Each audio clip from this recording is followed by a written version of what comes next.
à lire. Poésie et prose.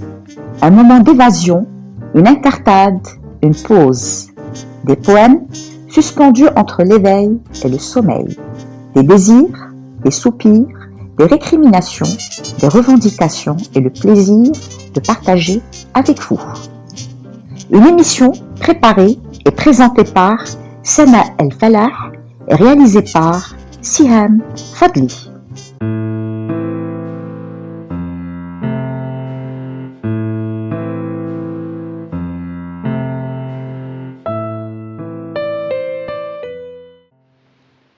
Un grand bonjour à vous, chers amis auditeurs de Radio Ramim.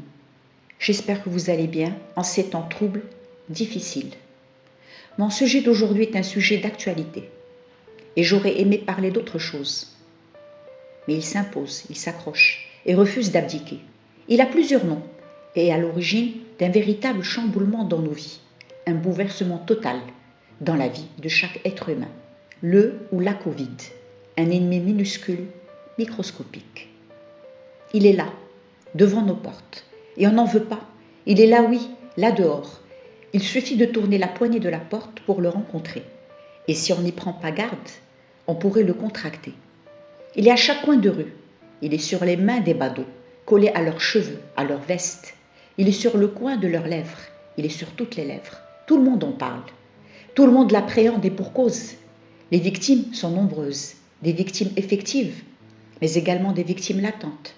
Des victimes en attente, des victimes prévisionnelles, prévisibles aussi. Qui sera le suivant? Notre voisin? Un membre de la famille? Nous-mêmes? Personne ne peut dire avec certitude qui sera touché et qui sera épargné.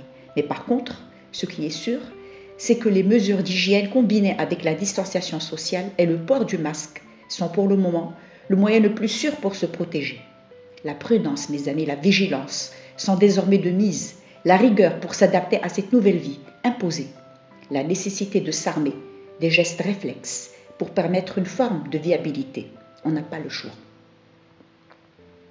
On fatigue. Le Covid nous use, érode notre bonne humeur, notre joie de vie. On sourit à moitié et les rires se raréfient. Faute de bonnes nouvelles, d'espoir concret. Bien entendu, il y a l'éventualité d'un vaccin. Il est même question de le lancer bientôt. Cependant, un doute persiste concernant les effets secondaires. Un vaccin n'est concrétisable qu'après une période d'essai. Mais on est pris par le temps car le Covid nous prend à la gorge. Les questions et les questionnements sont innombrables. Et ce virus est là pour le moment, indétrônable. Sa couronne est épaisse, lourde à porter. Pour nous, simple sujet, simple humain. Et certains jours, quand on y pense, deviennent plus durs que les autres. Oui. Certains jours sont plus durs que d'autres. Le vent nous fouette le visage. Il apporte des missives, des messages. Et il faut tenir son capuchon à deux mains. Il faut s'accrocher à son corps, à ses flancs, à ses reins, pour ne pas disparaître, s'envoler. Le temps s'étend à l'infini. Notre futur nous paraît incertain, compromis. Et la peur nous déchire le ventre. La crainte, l'angoisse et ses méandres. Certains jours sont plus ardus que d'autres.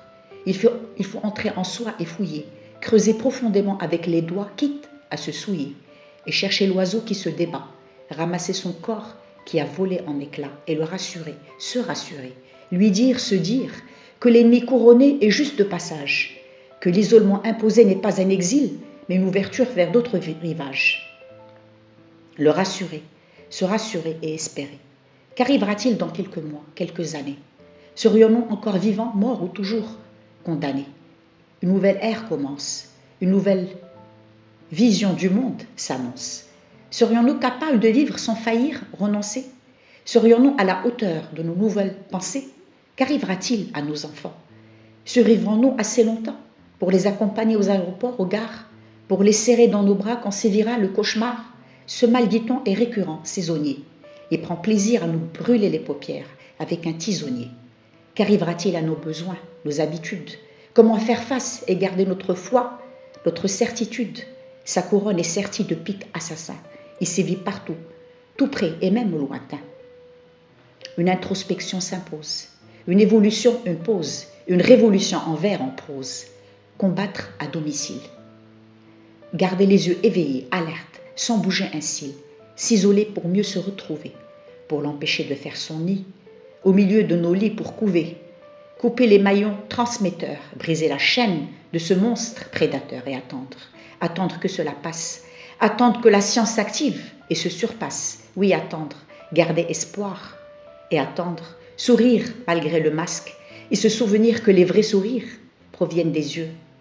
Le mot Covid est constitué d'écho et de vide, un vide partagé, une association, un vide indco, une société qui est passée d'anonyme à société connue, célèbre, mondialement connue. On en parle tous les jours dans les médias, car c'est un sujet qui nous concerne tous, que l'on soit blanc, noir, jaune, rouge ou incolore. Il n'y a aucune différenciation, et peut-être qu'il est venu pour cela.